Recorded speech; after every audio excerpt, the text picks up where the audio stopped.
UP में कल 9 उप विधानसभा चुनाव हुए और कई ऐसी तस्वीरें सामने आई जिसमें बवाल होता हुआ नजर आया। सपा मुखिया अखिलेश यादव ने योगी सरकार पर हमला बोलते हुए कहा कि उन्होंने पूरी तरह से चुनाव यानी लोकतंत्र की हत्या कर दी है। हमारे साथ कानून के सलाहकार मौजूद हैं, भाजपा के वरिष्ठ नेता भी हैं। सर, कल जिससे तस्वीर आई और अखिलेश यादव लगातार आरोप लगाते रहे कि साहब योगी सरकार में कानून व्यवस्था पूरी तरह से ध्वस्त हो गई, चुनाव आयोग उनके निर्देश पर काम कर रहा है और लोकतंत्र की हत्या तक उन्होंने ये शब्द इस्तेमाल किए। क्या कहना चाहेंगे? देखिए, आप जो उनका स्टेटमेंट अखिलेश यादव का आ रहा है वो शो करता है कि अखिलेश यादव मानसिक रूप से दिवालिया हो गए। उनको पता है कि वो कभी भी सुशासन के सामने अपने गुंडों की सरकार कभी नहीं बना सकते और योगी जी का जो सुशासन है उसको जनता ने दूसरी बार स्वीकार किया है।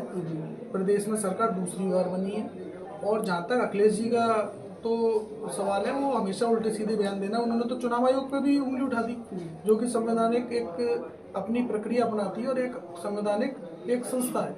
तो अखिलेश यादव जी की किसी भी स्टेटमेंट पे कोई टिप्पणी करना बचकाना बात होगी। पर सर, उन्होंने ये भी कहा कि उनका भाई विशेष समुदाय के लोगों को रोका गया ताकि उनके प्रत्याशियों को जीत न हो सके। देखिए, उन्हीं के बाहुल क्षेत्र में एक दलित बेटी के साथ एक दलित जो बच्ची थी उसके साथ जो है गैंगरेप हुआ है और उसके बाद उसकी हत्या की गई है। और केवल उसका कारण क्या था?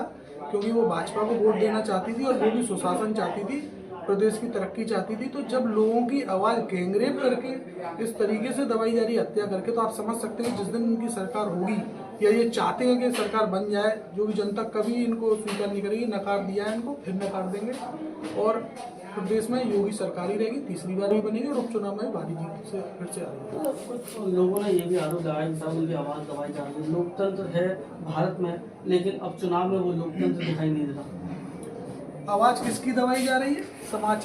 समाचार पत्रों में बिल्कुल बड़ी बड़ी हेडलाइंस में छपा है, दलितों की आवाज़ दबाई गई। करेल में कोई घटना पुरानी नहीं है, 2 दिन पहले की घटना है, चुनाव से पहले की घटना है और किन्होंने की उसके घर वाले स्टेटमेंट दे रहे हैं। इसलिए जनता को किसी भी तरीके का आईना दिखाने की जरूरत नहीं, ये सारी चीज़ें जनता देख रही है। क्या लगता है आपको, क्या उम्मीद है कि 9 विधानसभा पर ये उपचुनाव हुआ, आप कितना उम्मीद मानते हैं, कितनी सीटें जीतेंगे?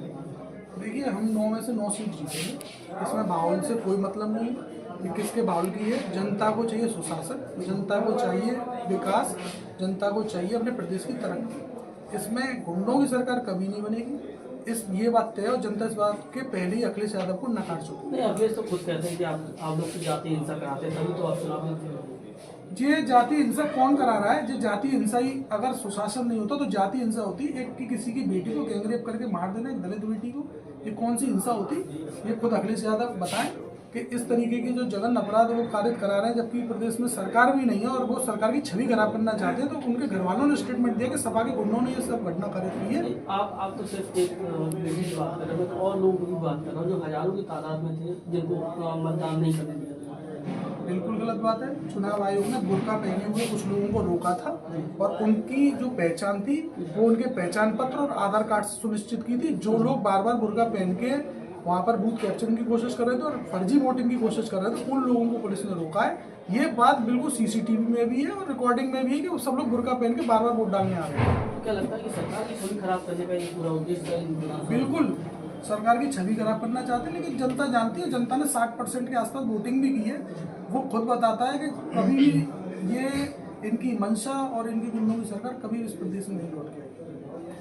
कानून के सलाहकार और वरिष्ठ भाजपा नेता हमारे साथ बहुत से उन्होंने कहा कि यूपी के जो विधानसभा में उपचुनाव हुए हैं उन पर भारी बहुमत से भाजपा जीतेगी और जनता भी चाहती है कि उसे सुशासन चाहिए, तो भाजपा को लेकर जनता ही आ रही है। अपने साथी सोनू के साथ सत्येंद्र कुशवाहा।